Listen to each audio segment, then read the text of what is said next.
देखिए, भारतीय जनता पार्टी को असम की जनता ने सर आंखों पर लिया था, लेकिन जिस तरह से भारतीय जनता पार्टी की सरकार ने असम में लोगों के साथ छलाव करने का काम किया, भारतीय जनता पार्टी की सरकार ने नौजवानों को, युवाओं को, खास करके यहाँ जो पहाड़ी मूल में रहने वाले निवासी हैं उनके लिए, आदिवासी जो चाय बागान के लोग हैं, 90 लाख लोग चाय बागानी हैं, उनके सवाल को, आदिवासियों के सवाल को, दलितों के सवाल को और मुसलमान अल्पसंख्यक समाज, बंगाली समाज, पंजाबी समाज, तमाम अल्पसंख्यक समाज के लोगों को छलने का काम किया।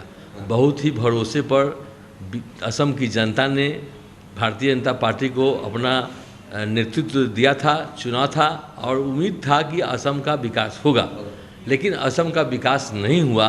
जहां असम था वहीं है। तो इन बातों को लेकर के जनता दल यूनाइटेड की हमारी सरकार है बिहार में, और आप देख रहे होइएगा कि बिहार की सरकार के जो काम किए गए हैं नीतीश कुमार जी द्वारा, उसको न केवल भारत की जनता बल्कि देश के दूसरे राज्यों के लोग भी अप्रिशिएट कर रहे हैं, उसको समझ रहे हैं। हमारी कई योजनाओं को, बिहार सरकार की कई योजनाओं को भारत सरकार ने भी एडॉप्ट किया है। अब ये सब समझ गया, अभी असम का लोग भी श्योर ये समझ आएगा।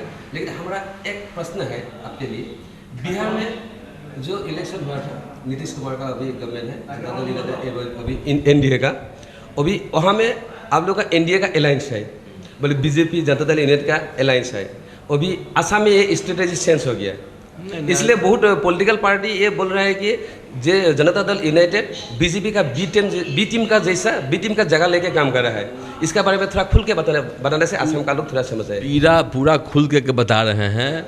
बिहार में भारतीय जनता पार्टी और जनता दल यूनाइटेड का जो गठबंधन है, वो वहाँ पर कॉमन मिनिमम प्रोग्राम के तहत हमारा गठबंधन है। हमारा गठबंधन अपने अपने इश्यूज पर अलग अलग हम कायम हैं।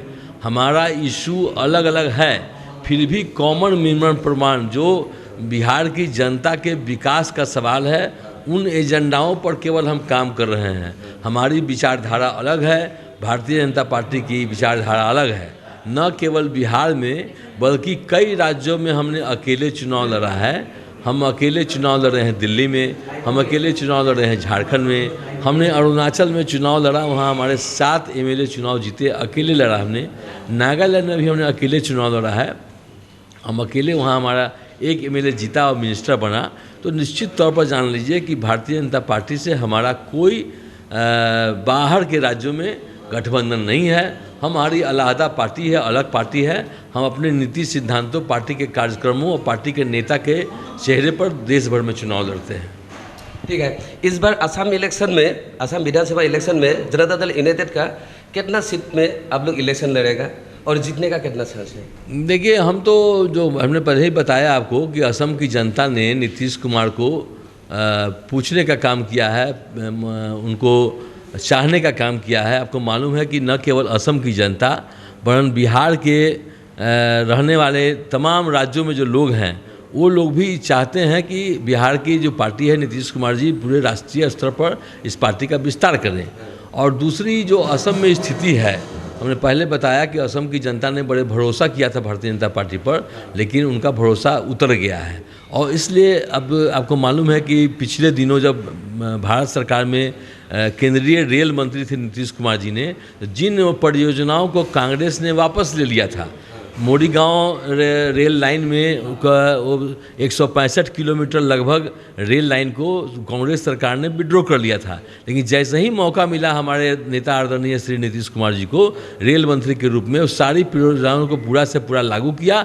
और आज भी मोरीगांव, नौगांव, इस सब इलाके में, लाहौरी घाट, इस सब इलाके में केवल वही एक लाइफ लाइन है गरीबों के लिए, मजदूरों के लिए, आम पब्लिक के लिए, वही रेल खंड है, लाइफ लाइन है। इसलिए बिहार की जनता उनको प्यार करती है, बिहार की जनता नीतीश कुमार को लाइक करती है, और उसी तरह से देश की जनता लाइक करती है। न केवल बिहार की जनता वरन देश की जनता और असम की जनता भी लाइक करती है। और असम के साथ साथ पूरे नॉर्थ ईस्ट में नीतीश कुमार को लोग मतलब इस बार असम का जनता से जनता दल यूनाइटेड ने थोड़ा बहुत ज़्यादा प्यार मिलेगा। बिल्कुल बिल्कुल बिल्कुल बिल्कुल बिल्कुल बहुत बहुत धन्यवाद।